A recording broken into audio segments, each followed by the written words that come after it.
Alright guys, and welcome back to the JollyBeanSniper.net NFL podcast. Now, I didn't do one last week.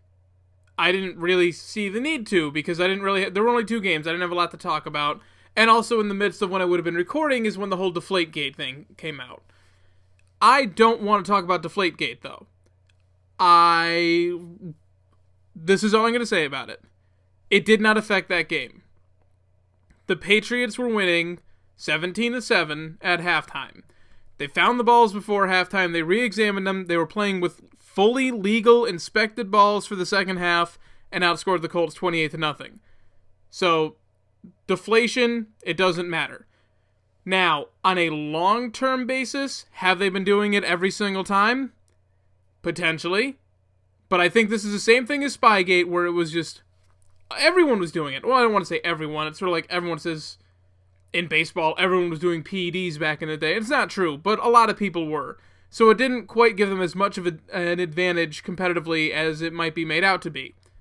This gets blown out of proportion because people love to hate the Patriots. I do during the regular season because I'm a Bills fan. I have to root against them, but the Bills are never in contention in the playoffs, so I don't root against them after that normally. It was nice to see them go down against the Giants that first time and not go 19-0. I think that it just doesn't matter. And people can say it'll tarnish the legacy, and of course they're going to say that. You know, this is an 8-day-old story. That remains to be seen. We will find that out in the future. There is, however, a story that happened that I heard about, and it was a minor detail. No one's really mentioned it, but it's one that really irritated me for probably some obvious reasons. The Baltimore Ravens released Terrence Cody. Terrence Cody? Terrence Cody. Because there was a probe into him about animal cruelty. And I am against animal cruelty completely. I still look at Michael Vick and think of him as somebody who murdered dogs. That's just how I look at him. That's still how I will look at it. So the fact that they cut him for that does not bother me whatsoever. You do your thing. But John Harbaugh, and I'm sorry, John. I'm not trying to lump you into this, but he came out and said that the Ravens were taking a new stance as an organization against people with questionable backgrounds. And okay, I know that John Harbaugh wanted to get rid of Ray Rice. Wanted to get rid of him when he heard about this, the whole elevator thing, before the video came public. But instead, they kept him. So, I'm not blaming him for this. It sucks that it came out of his mouth, but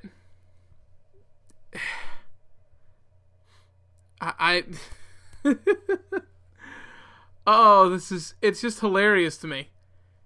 Because the Baltimore Ravens are trying to come out and say that they want character players on their team. Ray Lewis was a leader on that team for nearly 2 decades and is still very much so considered a Raven, even though he's been retired for a couple of years. He had murder allegations against him after that Super Bowl, and they didn't bat an eye. Now, I know he was found not guilty, and you can debate the conspiracy whether he paid someone off to take the fall. Regardless, he was found not guilty, which in the grand scheme of things, the NFL would not come down on you even back then. Even now, they still could not. I mean, but you can compare that to the Patriots, who, I mean, Aaron Hernandez, it seems obvious that he did it, right? But we never know. We have to let the courts decide.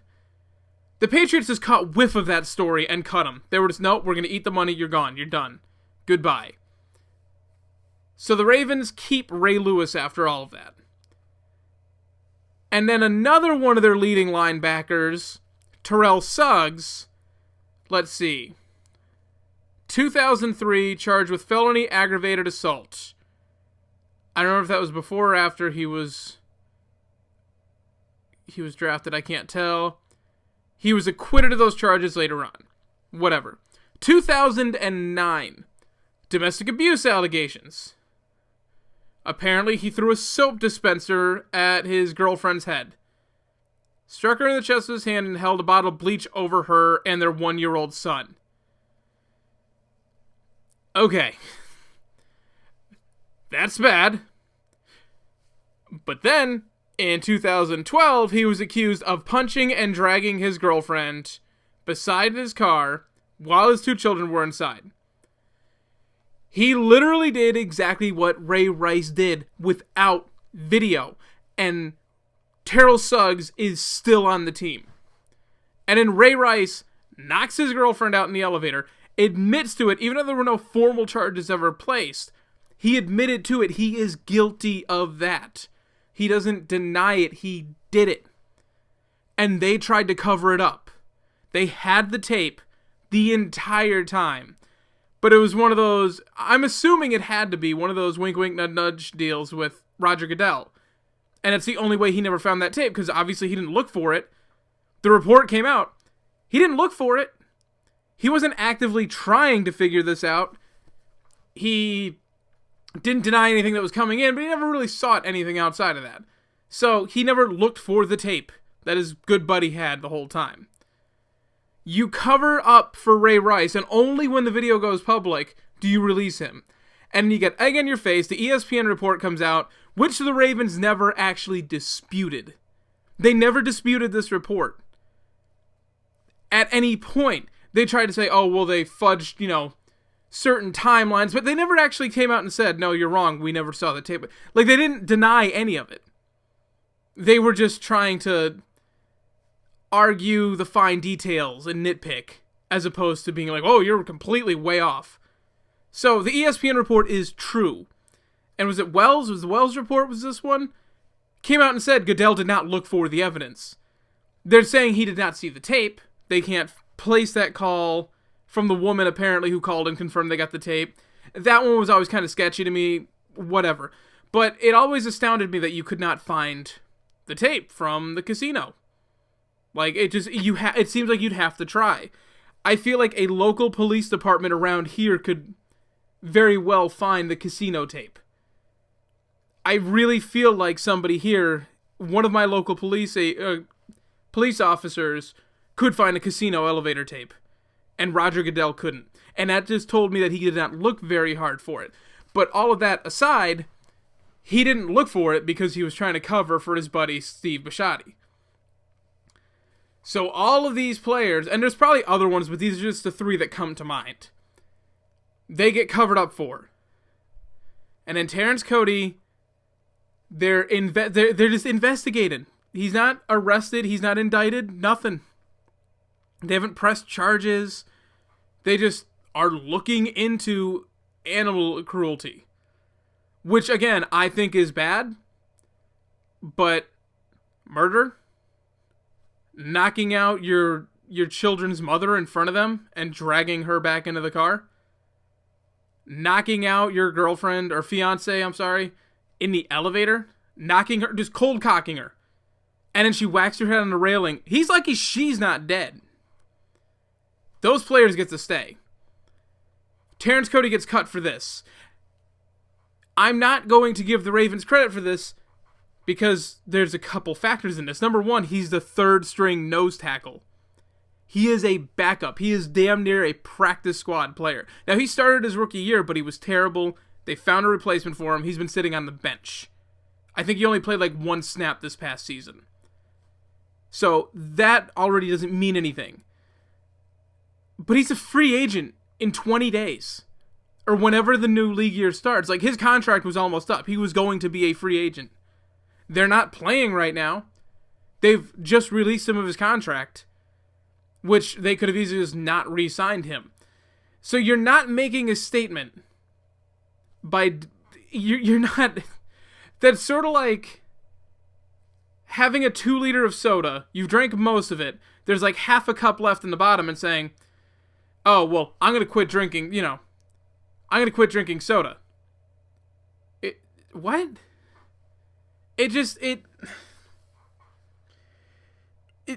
You're not accomplishing anything. You're not changing your stance. You cut a practice squad player who was about to be a free agent anyways. You haven't established anything. You just did it as a PR move and it failed. And again, John Harbaugh, I'm sure he is a nice guy and I'm sure he is a man of strong convictions, because that just seems like what the Harbaughs are. And it seems like he would have cut Ray Rice. You know, they're not going to cut Terrell Suggs, because obviously he doesn't have that kind of call. But don't try, like, this made the front page of ESPN, that they released their backup or third string, whatever, nose tackle, the guy who doesn't see the field. And I don't think it should be dismissed that he got charged for this. That's not what I'm saying. What I'm saying is, don't say, oh, the Ravens are turning it around, they're not going to take crap. No. The Ravens will not take crap from anybody unless they are a decent to good player. If Joe Flacco was indicted on murder charges next week, I'm pretty certain he'd still be in training camp come, when is training camp? That's August. Spring training. He'd be around for spring training as well. So, they haven't proven anything with this. It just irritated me that I saw that on the front page of ESPN. It was nice to see a story that wasn't Deflategate, but come on, Ravens. That's sort of like, that's sort of like a convicted rapist crossing at the cross, like walking 3 yards over to cross at the crosswalk instead of jaywalking. It's like you're not, that doesn't make you good. That just, I don't understand. So anyways, that little ramble over. Let's get to the Super Bowl. Now, I'll go over the games really quickly while I'm previewing this. Now, the Patriots game, I didn't see a single snap of. It doesn't say, 45-7? Was that? Yeah, 45-7 was the final score. I don't think I missed anything. So I'm not exactly losing any sleep over not seeing that blowout game. I have to hear so much about it afterwards. But once again, the Patriots they proved they're the better team. Everyone sort of saw this coming. They make a big deal about deflated balls and how that helps Brady, but they were running the ball the whole time. And I understand it helps LeGarrette Blount not fumble, but the Patriots I don't think that mattered. He fumbles 2 of those balls away. Oh no. Now they only won, 31-7. It's still not close. So, and again, it doesn't matter because the second half they played with fully inflated balls. So there's not much to say about that. Now the Seahawks game, I have not seen any live football yet this year. It's just, I just don't have cable, and I can get basic cable, I guess, but I don't have a cord up here, I'm basically living in a converted attic, so I can't get cable up here. I have to run a wire from the freaking basement, and it's like 0 degrees outside. I don't want to have my window open to do that. But I did manage to catch the ending of that Seahawks and Packers game. I basically saw from Marshawn Lynch's touchdown run that gave them the lead. I looked away from the 2-point conversion. I don't know why I did that. I don't think I realized they were going for 2 until I looked back up and realized it. And I watched the overtime, and I'm not going to say that the Packers blew the game and choked it away, because I don't think that's actually a thing. I think there is more luck involved in this than anything. And you can say Mike McCarthy's play calling was terrible. I don't think it was necessarily that. I think that the way to beat the Seahawks is to run down their throat. That's the way teams generally beat them. That's how the Cowboys beat them. That's just how you take care of the Seahawks. So, no, I don't blame them for not wanting to throw the ball at Richard Sherman. At the same time, I think they should have gone for one of those 4th and 1s at least. Excuse me. I think they should have gone for 4th and 1 from the 1. Go for it. Just go for it. Just run the ball up the middle. Or play action or something. Aaron Rodgers can run. Oh, well, actually, he was limping. He couldn't run a boot to the outside. I get where people are maddening. The one thing that irritated me was Mike McCarthy after the game literally came out and said that I saw a stat somewhere where we had to get to 20 rushing attempts in the second half. That's like when I play Madden and I'm trying to build up the stats for my rookie wide receiver and I make sure he gets exactly 7 catches a game because that'll get him 7 or 8 for the season goal to get him the bonus experience to make him be a better player. That's what he sounded like to me. He just... It's the NFL. You go with what works. And if they're expecting the run, just throw a screen. I know they have one of the better defenses of all time. Like, I understand that. They have the best defense of this generation, the best defense since the 2000 Ravens. And I get that they have a better pass defense than a run defense. But don't sit there and tell me that the reason you ran the ball like that was because you saw a stat somewhere. Stats don't mean anything. You can look at statistics, and unless you see perfect records somewhere, you don't go for it. Like, for a long time, the Tampa Bay Buccaneers were something like 0-35 all time when it was 35 degrees or below. It was a stat something like that. Like, then it makes sense. It's like, okay, they haven't done anything to prove they can win in the cold weather. And that's kind of a weird stat, but if you're telling me that you run the ball 20 times against the Seahawks, and teams who do that over the last 3 years are 7-0 against the Seahawks, then you have a legitimate claim. But if you're like, yeah, well, we have a better chance of winning, but I saw a statistic that said we had a 10% greater probability, it's not a definitive answer. You want a definitive answer, you want a stat, I guarantee you that if you score 100 points, you will win 100% of the time. There is your statistic. That's what you aim for. But don't say 20 rushing attempts. Don't tell me that's a stat somewhere. And that's what's irritating, and that's where people started really going off the handle about that play calling. But at the end of the day, the play calling or not, they were still up huge. They still needed a lot. Russell Wilson had thrown 4 picks up to that point. He looked out of his element, but by the time I turned it in, Marshawn Lynch had taken over. And in those passes, those passes, he threw them open. They were not wide open by NFL standards maybe, for elite quarterbacks. But he threw those balls right where they needed to be, right on the money. Those last 2 passes in overtime just got him in there perfectly. A half inch either other way, they're probably incompletions. Got him in there perfectly for the win. He outplayed them. He came alive for those last few plays because that's what Russell Wilson does. And that's why, again, I'm always going to root for him. He's one of my favorite players. He's not quite my favorite player in the league right now because Fred Jackson is still playing, but he's definitely number 2 because he's got some of that fluty magic from back in the day.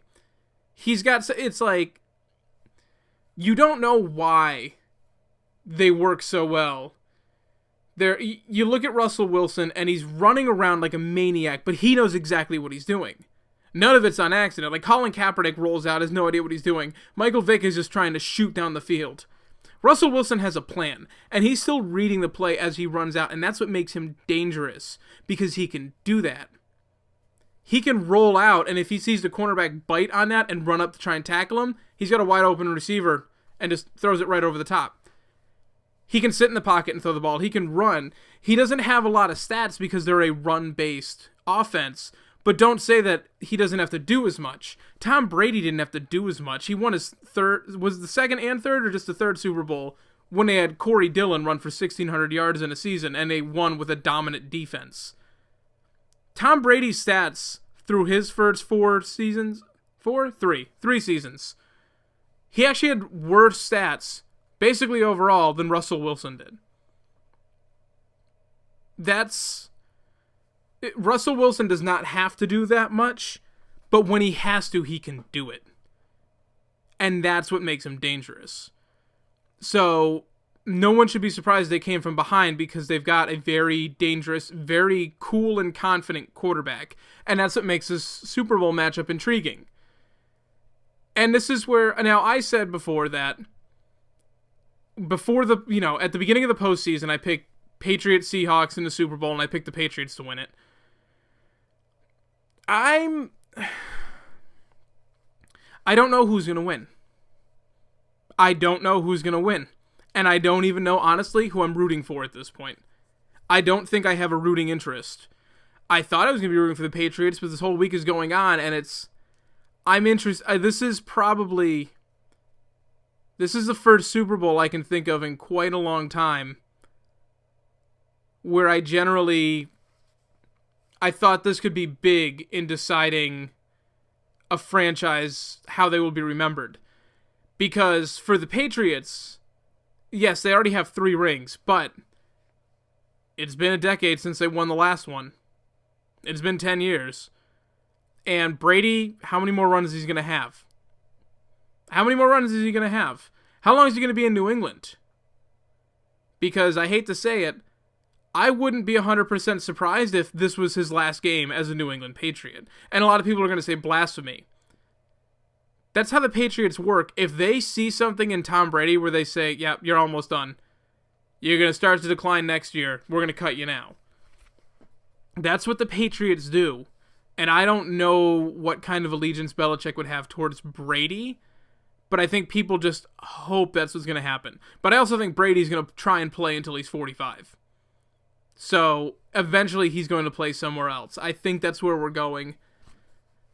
Unless, God forbid, he gets some sort of career-ending injury in this game. Then all of this is moot. But I think this is big for their legacy, but at the same time, there's still a continuation of that dynasty. And I think people think the dynasty is over when the championships stop. This dynasty hasn't stopped just because they haven't won a Super Bowl in a while. Since they last won a Super Bowl, they have gone undefeated in the regular season and came within one David Tyree ridiculous how the hell did that happen catch of winning the Super Bowl and going 19-0. They went to another one against the Giants. They have been they've had a first round bye the last 4 seasons. They've only had one season in which they won less than 11 games since they won that Super Bowl, and only one time when they didn't make the playoffs, and that was that 11-5 season without Tom Brady, where they lost on a tiebreaker. This dynasty has been going. It's never stopped. It's the continuation. But what's interesting is you look at the Seattle Seahawks, and besides Marshawn Lynch, you've generally got a younger roster. Now, I'm not saying Marshawn Lynch is done after this. Everyone was so sure before the season they were going to cut him after this. I don't think he's going anywhere now. I really don't think he's going anywhere. I think they have to give him that money. I think they have to because they see how he turns it on at the end of the season in the playoffs. He's taken over. And I think now we're talking about Marshawn Lynch, potential future Hall of Famer, if the writers aren't like the MLB writers and don't snub him just because he doesn't like to talk. And by the way, I'm just here so I don't get fined. I think it's hilarious.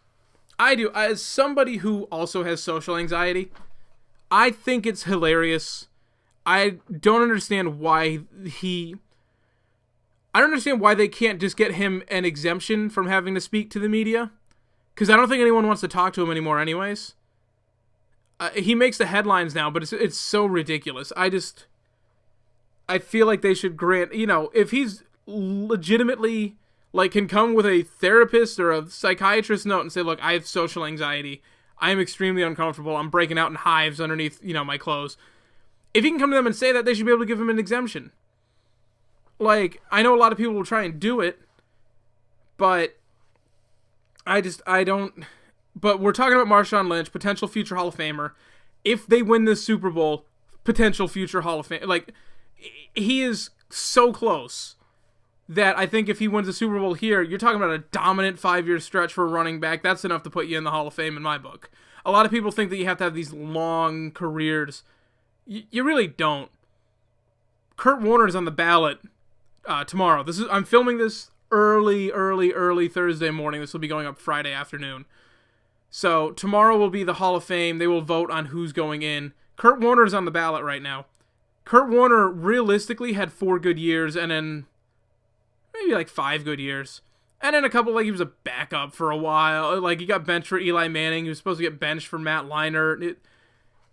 So you only need a few really good, really good years to be considered for that, and I think Marshawn Lynch deserves to be in that conversation because they put players in there. They talk about, for the longest time, the debate between Tom Brady and Peyton Manning was based on Tom Brady's postseason success versus Peyton Manning's regular season success.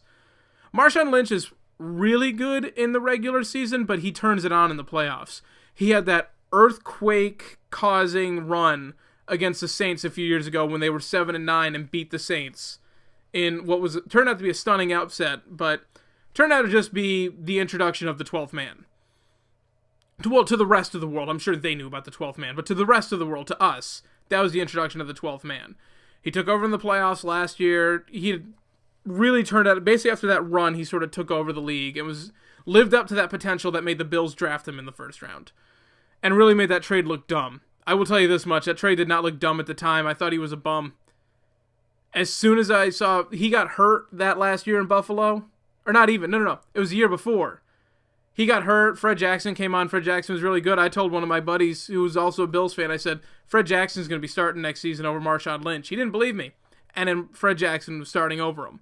So it's not like Marshawn Lynch, it's not like when Randy Moss got traded for a 4th round pick just because he didn't like playing in Oakland. Like, Marshawn Lynch had never accomplished anything in his career to that point. He just had a cool nickname of Beast Mode, but that's it. But now he's turned around in Seattle, and I do think we're in that Hall of Fame discussion. And that's a discussion for the offseason. We'll have that after this game. But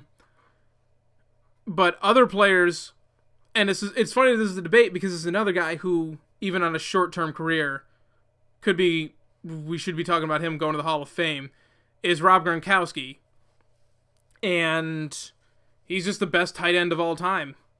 Already, it's a small sample size, but tell me in 10 years we're not going to be seeing a bunch of Rob Gronkowskis really just change how the tight end position is played. Because what he is he's a new one, like he's a new prototype, but also a throwback to the old days. He has all the pass-catching prowess that Tony Gonzalez and Antonio Gates and Shannon Sharp brought to us. But he can block. So he can still throw back and be used in you could put Rob Gronkowski on any team in the NFL and he will be a threat. He will fit that team. He is a perfectly balanced tight end, and we do not see that. Everyone wants to talk about, before the season, do I take Jimmy Graham over Rob Gronkowski? Jimmy Graham can catch, but he can't block. He's a wide receiver. Rob Gronkowski is a tight end. It's not even a debate. So that we're looking at a huge matchup because we could look back at this game in 15, 20 years and talk about all the Hall of Fame talent that was here. Or we could talk about how the Seahawks were beginning to start their dynasty, fell flat against the Patriots, and were never the same after that. Or we could talk about the Patriots dynasty, how after this, Brady gets released and the Patriots sort of step back, Belichick sort of fell off and retired into obscurity, and the Seahawks, meanwhile, dominated the league for the next 10 years. There are a ton of storylines that could come out of this, and that is why it is such an intriguing matchup to me. And this is why I can't pick a favorite, because I just want to see it play out. I'm that Michael Jackson meme where he's just sitting back with the popcorn. I'm here to read the comments. I'm just here to watch the game. I can't offer any insight. This is the matchup I wanted, and it is... Eric is not a big fan of this because he's bitter and he hates teams. He specifically hates dominance by teams, and he went and did this whole thing. Did he post those numbers anywhere? Hold on, I'm going to be professional real quick. I don't need Terrell Suggs' Twitter or Wikipedia pulled up anymore. I don't know if he posted this actually anywhere, and I don't know how full his Twitter feed is. This was like last week, I think. He actually went through and tried to figure out...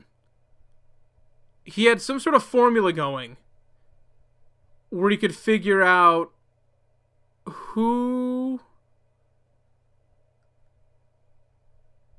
Yeah, he was trying to figure out which of the 4 major sports had the most parity.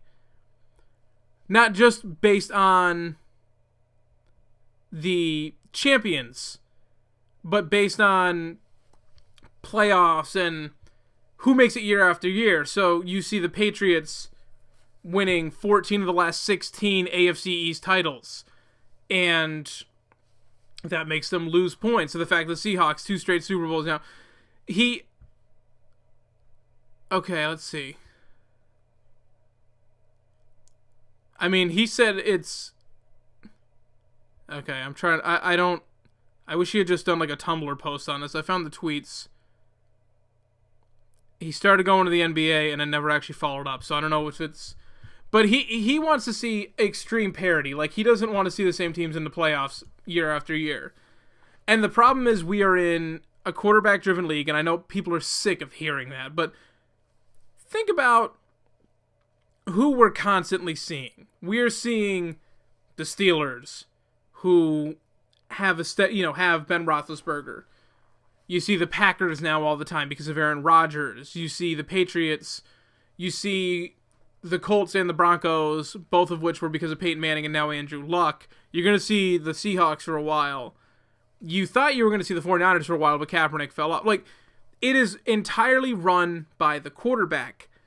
So now you look at a team like the Buffalo Bills, who have an outstanding defense, some good weapons on offense, and no quarterback. In the 90s, you could get to the Super Bowl with that. Now, you don't even make the playoffs. And they're not the only team that does that. There are other teams that have all the pieces in place. The 49ers are another example. Kaepernick falls off, so does the rest of the team. You need a quarterback nowadays. And as I told him, there are only really 10 to 12 good to great quarterbacks in the NFL at any given moment. There are only 10 to 12. So you're still occasionally going to get a team in the playoffs with a bad quarterback. You're going to get someone like the Cardinals in there. Even with Carson Palmer, you can argue that Carson Palmer isn't great. He's good, maybe just slightly better than mediocre. He gets some gaudy statistics because they're in a pass-happy offense. You know, Carson Palmer's not a Hall of Famer or anything. He was elite for a couple of seasons, but, you know, it's not like Kurt Warner having a career revival. It's, you know, he's good. Cam Newton was hurt. He was good. You're going to have one or two teams get in there without the great quarterbacks, because think about who in the NFL right now. Let's just go through real quick. I need to prove my point. I know I'm getting way off topic, but it's okay. I already covered the Super Bowl as much as I probably thought I was going to. All right, so let's look through. All right, so in the AFC, in the East, New England has a quarterback. Buffalo does not, the Jets do not, and Miami, it's questionable. The AFC North, the Steelers do, the Bengals have mediocrity at quarterback, which is better than a lot of teams do. The Ravens have a really good postseason quarterback, but not great in the regular season, but passable, so they'll be in contention. And the Browns have Johnny Manziel, so no. In the South, Indianapolis has a quarterback, and no one else does. And in the West, Denver has a quarterback. Actually, that's iffy, depending on which Peyton Manning we see. And San Diego has a quarterback, and that's it. So you can go through the AFC right now. That's New England, Miami, Pittsburgh, Baltimore, Indy, Denver, San Diego. Those are the only contenders. Cincinnati can probably get by with their defense.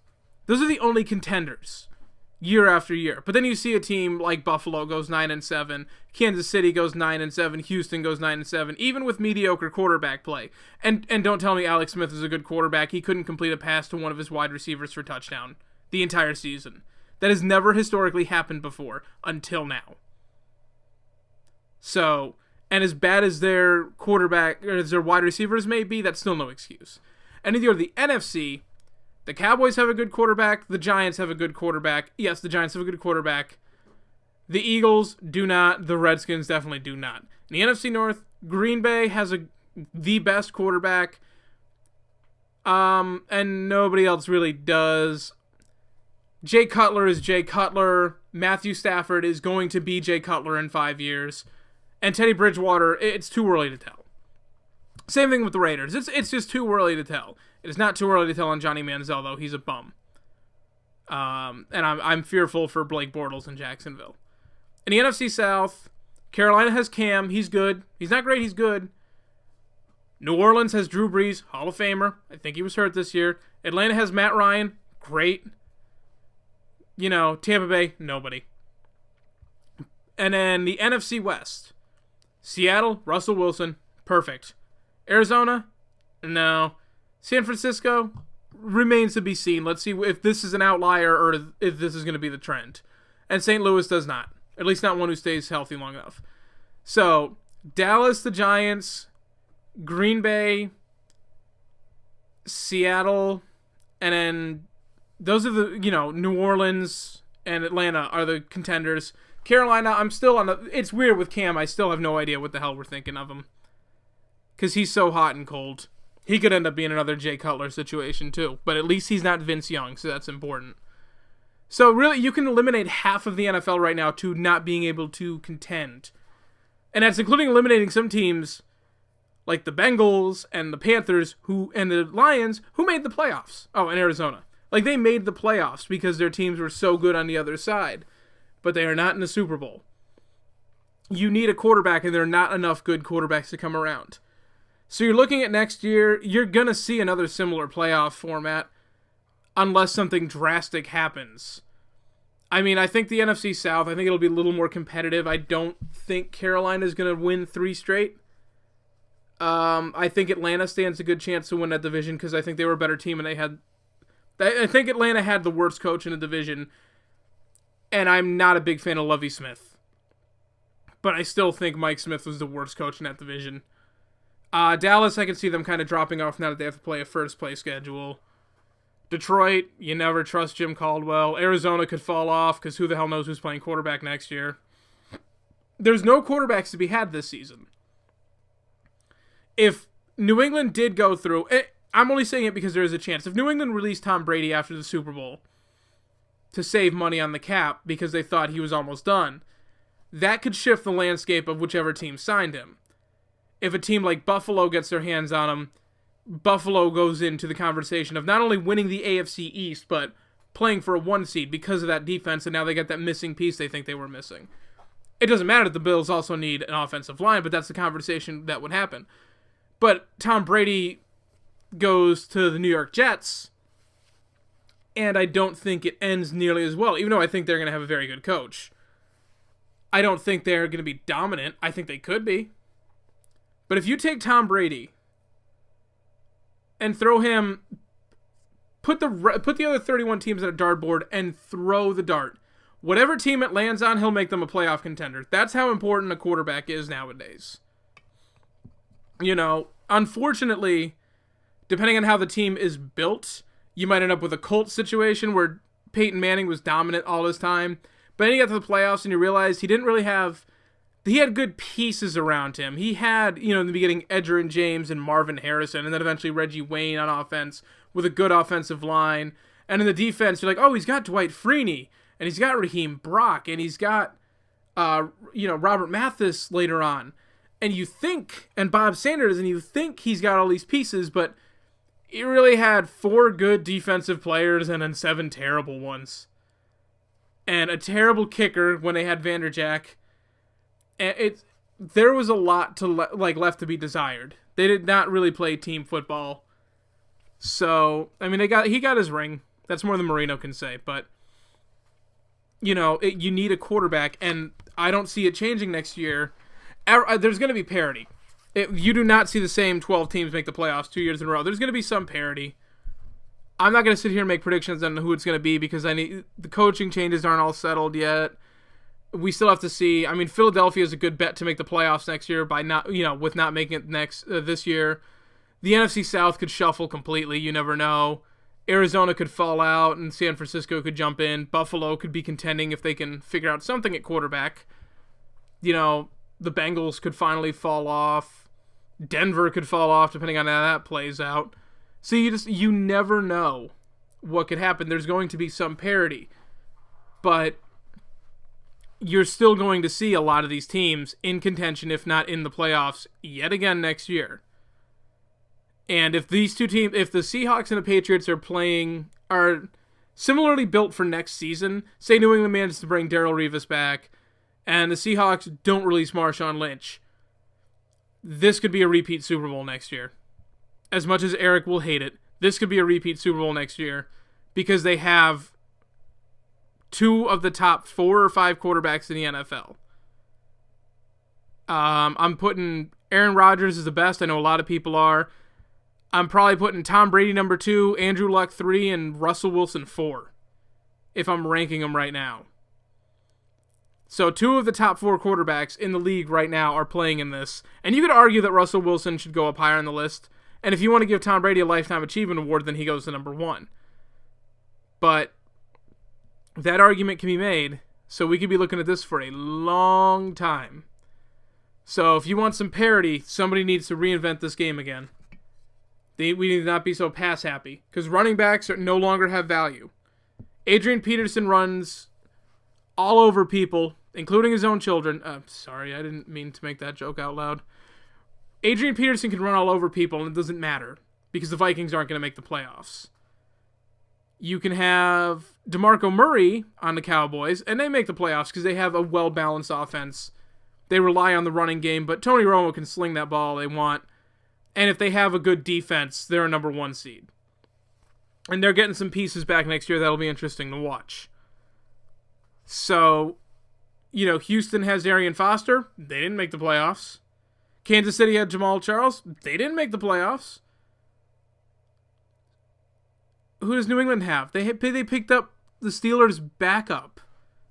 They picked up their backup, who was released for insubordination. They picked him up and they made him a Super Bowl running back. Back in the day, you could have won with a running back or a quarterback, and now you have to have the quarterback. So there can't be that kind of parity anymore, because you have to have that. And you have enough money, you lock up your quarterback, you say, screw the rest of the roster, hopefully we can piece it together.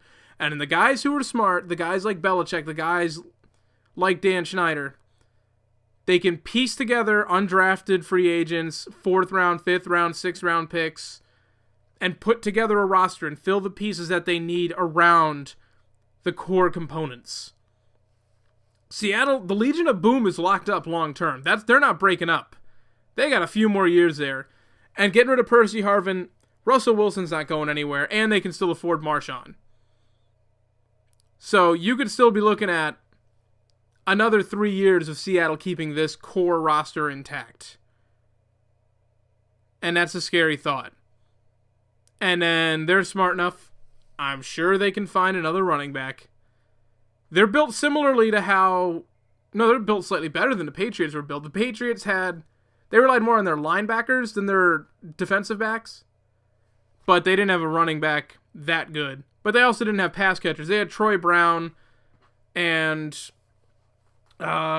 Givens and who the hell else did they have? Deion Branch. They had wide receivers who people thought were good, but they weren't. They just weren't. But the Seahawks are, they don't have any wide receivers, and it doesn't matter. Because they have wide receivers who catch the ball when they need to. And that's all you need. And they have a defense who can change the game by themselves. And when you have that dominant a defense and that dominant of a running game, and a top 4 or 5 quarterback, even missing the wide receivers, a quarterback that good can make bad receivers look good. Peyton Manning does it all the time. Tom Brady does it all the time. Someone like Ben Roethlisberger is not capable of doing that, but he's still a good quarterback. Aaron Rodgers, it remains to be seen. We haven't really seen these guys. We saw Greg Jennings go out, and I'd probably look pretty good at wide receiver if I had Brett Favre and Aaron Rodgers thrown to me my entire career. But then all of a sudden it's Matt Castle and Teddy Bridgewater, and maybe I'm not that great. So it remains to be seen. But in the end, we have a really, really great Super Bowl matchup, and I'm excited for this, and I'm going to be running that cable wire from the basement, and I'll just wear a hoodie. It's fine. And as for my Super Bowl pick, my final Super Bowl pick, I don't know if I wrote this down somewhere. I don't know if I've said it before. But this is before the game. This is my last pick. I think this game is going to be a 27-24 game. I'm going to hope for overtime. I'm going to hope for it. We've never had overtime in the Super Bowl before. This would be a good one to have it. And I don't... I think the Patriots pull it off. Because I think it means a little bit more to New England. Because I think Seattle, if they lose it this year and then win it next year, they can still claim dynasty status. So I think New England needs it a little bit more. Because I don't think, we've said it before, but the window is closing, and I don't think we ever see this Brady-Belichick combo in the Super Bowl ever again. So I think New England pulls this one off because they're pissed off right now with Deflategate. Even though they did it. Like, they deflated the footballs. That's not, I don't think that's debatable. I think that's just a thing. So,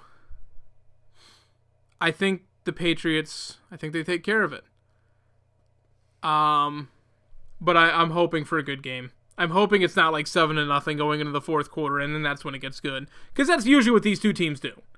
It's boring for the first half, and then it gets good later on. But who knows? So anyways, guys, thank you for watching. Thank you for listening. Sorry I rambled. I know it's not much of a Super Bowl preview as much as it is me generally talking about the state of the NFL.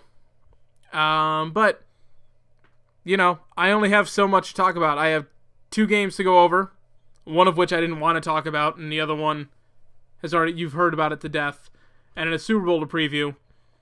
What's going to be said? It's going to be a good game. It could be a blowout, sure, but it's going to be intriguing. It's, you know, last year I thought was a pretty good Super Bowl, but last year it was sort of like we're relying on Peyton Manning, who historically has not been that great in the playoffs.